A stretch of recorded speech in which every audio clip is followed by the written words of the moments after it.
Alors plusieurs enjeux. Le premier, c'est de garantir un minimum de terres agricoles pour pouvoir produire. Comment on concilie développement finalement économique des villages et des villes, comment on concilie logement pour la population qui est grandissante et comment aussi on concilie donc production alimentaire.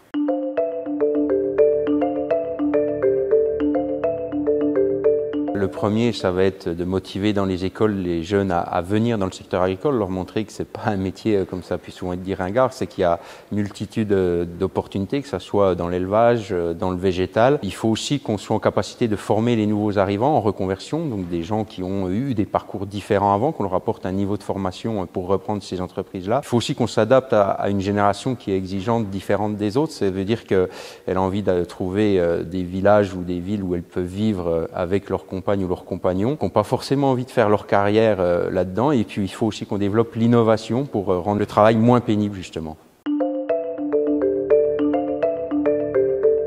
Je pense qu'on n'a jamais été prêt au défi qui est face à nous. Avant, c'était quasiment le fils ou la fille qui reprenait derrière son père ou sa mère.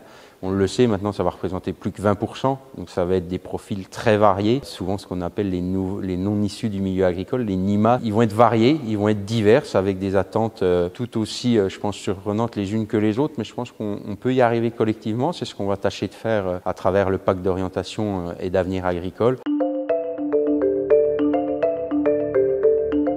Ils sont déjà d'une irremplaçables parce que nous, on a besoin des semenciers comme les semenciers ont besoin des agriculteurs.